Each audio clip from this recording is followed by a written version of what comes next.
ایک بندہ کسی درویش کے پاس بیٹھا تھا تو کسی اور پیر کی باتیں شروع کر دیں کہ وہ بڑی اونچی ہستی ہیں، وہ بڑے علم والے انسان ہیں۔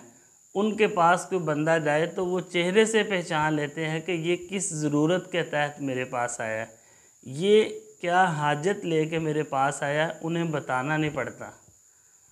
تو وہ بزرگ فرمانے لگے کہ وہ جس کا تم ذکر کر رہے ہو وہ میرا شاگرد ہے، وہ میرا ہی بیٹا ہے، اور میں نے یہ ساری چیزیں اسے 8 سے 20 سال پہلے عطا کر دی تھی۔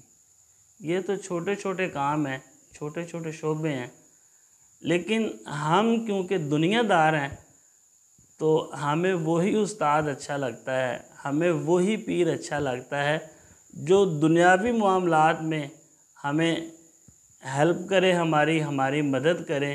ہم سمجھتے ہیں کہ یہی بندہ علم والا ہے، یہی بندہ ہے جو بڑی اونچی سرکار ہیں، بہت اونچی ہستی ہیں۔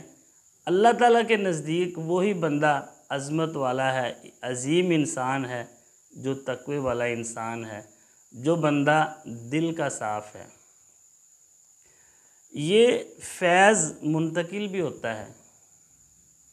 جب انسان ہدایت کے لیے کوشش کرتا ہے نا تو اس کو بڑی محنت کرنی پڑتی ہے، بڑے دشت طے کرنے پڑتے ہیں، بہت مشکلات سہنی پڑتی ہیں، بڑے چیلنجز کا سامنا کرنا پڑتا ہے۔ لیکن ہدایت کا اگر کوئی شارٹ کٹ ہے تو وہ صرف یہی ہے کہ انسان کسی فیض یافتہ انسان سے اپنا تعلق جوڑ لے، پھر یہ فیض منتقل ہوتا ہے۔ بعض اوقات ماں کی دعا ہوتی ہے، بعض دفعہ کسی کو استاد یا پیر اچھا مل جاتا ہے، بعض اوقات کسی کے باپ کا ایسا نیک عمل اللہ تعالیٰ کو پسند آتا ہے کہ اللہ تعالیٰ انہیں اچھے استاد عطا کر دیتے ہیں، انہیں اچھے پیر یا اچھے رہنما عطا کر دیتے ہیں۔ اب کیا پتہ کہ ہم بھی کسی کی دعاؤں کی تاثیر ہوں، ہمیں تو اس بات کی خبر نہیں ہے۔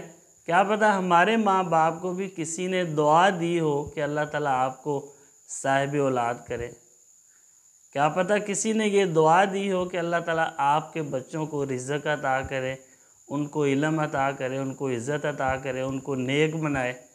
ہمیں تو اس بات کی خبر نہیں ہے، کیونکہ بعض اوقات کسی نیک بندے کی، کسی مخلص بندے کی دعا کسی اور نسل کے لیے بھی کام کرتی ہیں، ان تک بھی اپنے فیض کو پہنچاتی ہیں۔ تو کیا پتہ ہم بھی کسی کی دعاؤں کی تاثیر ہوں، ہمیں اس بات کی تو نہیں خبر۔ لاہور کے پاگل خانے میں ایک ڈاکٹر صاحب جاب کرتے تھے تو وہ اپنے بچے کو بھی ساتھ لے جاتے تھے، اپنے بھتیجے کو کبھی کبھی ساتھ لے جاتے تھے۔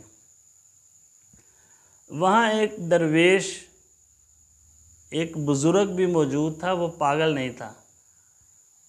یہ بچہ وہاں جاتا، انسپائر ہوتا، ان کی خدمت کرتا، وہ اسے دیکھ کر مسکراتے اور دل ہی دل میں کچھ کہتے۔ بچے نے بھی یہ محسوس کیا کہ وہ بزرگ اسے محبت بھری نگاہ سے دیکھتے ہیں، اس کو کچھ کہتے ہیں دل ہی دل میں۔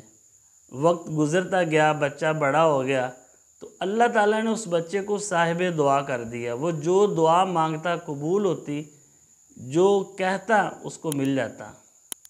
اس نے یہ سارا ماجرا ایک درویش کو، ایک اللہ والے کو سنایا تو وہ فرمانے لگے کہ بیٹا تمہیں تو فیض اس وقت مل گیا تھا جب وہ پاگل خانے میں بوڑھا آدمی تمہیں دیکھ کے مسکراتا تھا اور تمہارے لیے اللہ تعالیٰ سے دعا کرتا تھا۔